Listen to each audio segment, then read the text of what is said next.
لے جی، آج میں قیامت تک کے لیے اس ویڈیو میں ایک چیلنج دے رہا ہوں. دنیا کا کوئی عالم دین زندہ مردہ، پرانوں میں سے نیوں میں سے، یا جو میرے مرنے کے بعد آئیں گے، ان سب کے لیے کوئی ایک بندہ مجھے قرآن پہ سچا حلف اٹھا کے یہ کہہ دے کہ میرے جاننے والوں اور میرے رشتہ داروں میں کوئی بھی نہیں جو انجینئر سے متاثر ہو.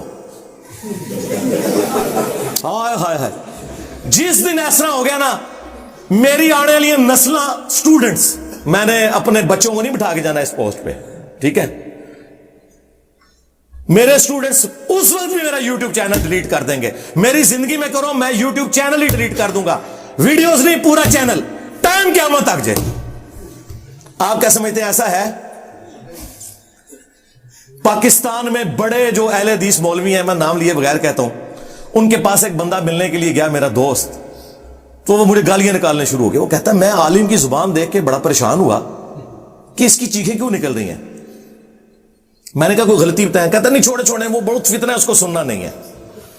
جو کل تک کہتے تھے کہ آپ نے قرآن و حدیث خود پڑھنا ہے اور سارے علماء کو سن کے دیکھے کون ٹھیک کہتا ہے، وہ آج کہہ رہے ہیں انجینئر کو نہ سنو، باقیوں کو دیکھ لیں. ہے نا؟ سوڑا نہیں وہ کہندا ایک بریلوی دوستوں، دیوبندی دوستوں، ہاں شیعہ دوستوں اور انجینئر رافضی، ہائے ہائے ہائے ہائے ہائے، اور تیرا چگا لینا سی. ہاں، جو ابو بکر عمر عثمان کو رضی اللہ عنہم وعلیہم السلام کہے وہ رافضی، اور جو خلفائے ثلاثہ کا نام لے کے لانتے بھیجے وہ دوست. یہی تو بتانا ہے کہ تمہارے ماموں کی اولاد ہے یہ رافضی. تمہارے ماموں نے یہ کام نہ ڈالا ہوتا ممبروں پہ حضرت علی پہ لعنت کرنے کا، تو آج خلفائے ثلاثہ کی داڑیاں نہ کھینچتی. ناسبیوں اور رافضیوں کا باپ ان کا ماموں ہے، یہ میری بات یاد رکھیے گا. یہ گڈ کاپ بیڈ کاپ آپ کو پتا نا پولیٹیشنز کرتے ہیں، یہ سب کچھ ان کے ماموں کی وجہ سے ہوا ہے. وہ آپ دیکھ لیں، وہ کہہ رہے شیعہ دوستوں اور انجینئر رافضی. واہ واہ واہ واہ، وہ تیرا چگاتے لینا سی. چیخ، تیری چیخیں میں انجوائے کروں گا. ہاں انشاءاللہ تعالی. میں تو بوتلیں نہیں پیتا، میں سادہ پانی کا گلاس ہاتھ رکھ کے نا اور گھر کے بنے ہوئے چپس کھاتے ہوئے تمہاری چیخیں انجوائے کرتا ہوں. تو وہ آپس میں دیکھیں کس طرح ایک ہوئے میں. تو میں بتا رہا تھا، میرے جو دوست ہیں وہ نا کہتے ہیں میں بڑا حیران ہوا، یہ اس کی زبان ہے. کہتے ہیں اگلے دن انہی اہل حدیث علماء کی ایک کزن تھی، سینئر عورت، انہوں نے قرآن کی تفسیر لکھی ہوئی تھی اور وہ عالمہ تھی، تو میری ان سے ملاقات تھی. تو وہ کہتے ہیں میں ان سے ملنے گیا تو انہوں نے مجھے کہا میں تو انجینئر صاحب کی اسٹوڈنٹ ہوں. ہائے ہائے میں صدقے، اور وہ انہوں دی کزن سی مولویاں تھی. وہ کہتا مجھے پھر جواب مل گیا کہ کوئی بھی ایسا نہیں بچا دنیا میں جو متاثرین انجینئرز میں سے نہ ہو. کوئی دنیا کی مسجد یہ کلیم نہیں کر سکتی کہ یہاں انجینئر صاحب کا کوئی سٹوڈنٹ جو ہے وہ ہے ہی نہیں ہے. یہ ہو ہی نہیں سکتا اللہ کے فضل سے. اور جو ہمارے مخالفین جن کی چیخیں نکل رہی ہیں، وہ بھی یہ نہیں قرآن پہ حلف دے سکتے کہ جی ہمارا کوئی رشتہ دار، ہمارا کوئی جاننے والا ایسا نہیں ہے جو صدیوں کے بابوں کو چھوڑ کر اس شخص سے، رسول اللہ صلی اللہ علیہ وآلہ وسلم کی مبارک ذات سے جن کی قبر مدینے میں ہے، نہ جڑ چکا ہو. انجینئر صاحب کی ویڈیو سن سن کے یار دیکھیں، ہم کہتے ہیں ساروں کو سنیں پھر ہمیں بھی سنیں. یہ کہتے ہیں ساروں کو سن لو، انجینئر کو نہ سنو. تو میرا خیال ہے یہ اپنی شکست اناؤنس کر رہے ہیں وہ. تو یہ ہماری کولڈ وار ہے جو ہم ون کر چکے ہیں اللہ کے فضل سے. کولڈ وار ہم نے ون کر لیا، اور یہ کولڈ ہی رکھنی ہے بھائی، اسے گرم کرنے کی کوئی ضرورت نہیں ہے.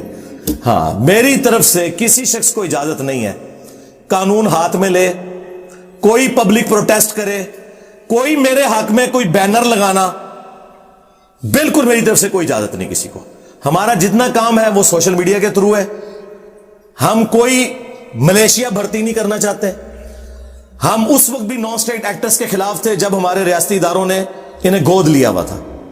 تو ہم اس منافقانہ طریقے پہ نہیں چل سکتے کہ جس چیز کو ہم خود برا مانتے ہیں وہ خود اڈاپٹ کرنا شروع کرتے ہیں. ہم قانون کی حکمرانی چاہتے ہیں, ایک ڈیموکریٹک کنٹری ہے. میں نے آپ کو کئی سالوں سے بتایا کہ ہم جو یہ باتیں کر رہے ہیں یہ دنیا میں صرف پاکستان میں ہو سکتی ہیں اور کہیں نہیں ہو سکتی. تو اس کام کو اس طریقے سے چلنے دیں. یہ کولڈ وار ہے, اس کو بالکل ہارڈ کرنے کی ضرورت نہیں ہے. باقی آپ کو جو ادھر ادھر مختلف لوگوں کی چیخیں, کوئی ایکٹیویٹیز نظر آتی ہیں نا, اس سے آپ صرف نظر کریں. ان سارے معاملات کو ہم قانونی طریقے سے لے کے چل رہے ہوتے ہیں, اوپر سے لے کے نیچے تک. وہ چل رہے ہیں جب ہی ہمارے مخالفین کی چیخیں نکل رہی ہیں نا. ہاں, تو آپ ان چیزوں کو دار ارکم جیلم کی اکیڈمی پہ چھوڑیں کہ کیا اسٹریٹجی بنانی ہے. لہذا اس قسم کی کسی کو کوئی غل غباڑہ کرنے کی کوئی ضرورت نہیں ہے. کسی مسجد کے باہر کسی مولوی کے بارے میں کوئی وی لاگ بنانے کی, کوئی کسی کو گالی گلوچ کرنے کی, اس کا کوئی فائدہ نہیں ہے. بھائی آپ انجوائے کریں. آپ کولڈ وار ون کیے ہیں تو جان بوجھ کے آپ نے اس کا رخ بدلنا ہے. ہماری اس دعوت کی کامیابی کی جہاں کئی ایک وجوہات ہیں, ان میں سے ایک یہ ہے کہ میں معاملات کو ان اٹینڈڈ چھوڑتا ہوں. کبھی بھی میں پبلک کے اندر اس کو اس طریقے سے نہیں لے کے آتا جو میری ذات سے متعلق ہوں یا ہماری اکیڈمی کی سیکورٹی سے متعلق ہوں. ضرورت ہی کو نہیں. آپ چپ کر کے اپنا کام کریں. یہ پانی کے بلبلے ابھرتے ہیں, ختم ہو جاتے ہیں. اب چونکہ سوشل میڈیا زیادہ پھیل گیا اس لیے آپ کو زیادہ یہ خبریں ملتی ہیں, ورنہ ہمارے ساتھ یہ شروع سے ہی ہو رہا ہے, آج سے نہیں. آج میرے بھائی 30 اپریل 2023 ہے. آج سے ایگزیکٹلی 10 سال پہلے مارچ 2013 کے اندر 350 بندہ ہماری اکیڈمی میں گھسا دیا تھا جیلم کے لوکل بریلویوں نے. جب ہم چند گنتی کے لوگ اندر ہوتے تھے, کیا کر لیتا ہے کوئی ایسے؟ کچھ بھی نہیں ہونا. ہماری ایک فون کال کی مار ہے. آپ دیکھ رہے ہیں نیچے کتنی سیکورٹی لگی ہوئی ہے, دونوں طرف سے روڈز کے اوپر کتنی پولیس کی گاڑیاں ہیں, ایلیٹ فورس درجنوں کی تعداد میں ڈیپیوٹ کی ہیں. یہ میں نے نہیں بلوائے ہوئے. ہاں, یہاں پہ آگے کوئی اگر غلط ایکٹیویٹی پرفارم کرتا ہے نا تو وہ میرے سے اس کا کوئی لینا دینا نہیں ہے, کیونکہ ہم تو کولڈ وار کر رہے ہیں. یہ انتظامیہ کے ایشوز ہیں. اگر امبیرسمنٹ ہوگی وہ ان کی ہوگی, ہماری کوئی نہیں. میرے بھائی نبی صلی اللہ علیہ وآلہ وسلم پہ اگر کوئی بندہ گالی گلوچ کرتا ہے یا نبی علیہ السلام کی مبارک زندگی میں آپ کو پتھر مار کر لہو لہان کیا گیا طائف کے اندر, تو یہ کوئی امبیرسمنٹ والی بات ہے؟ مجھے بتائیں. نہیں.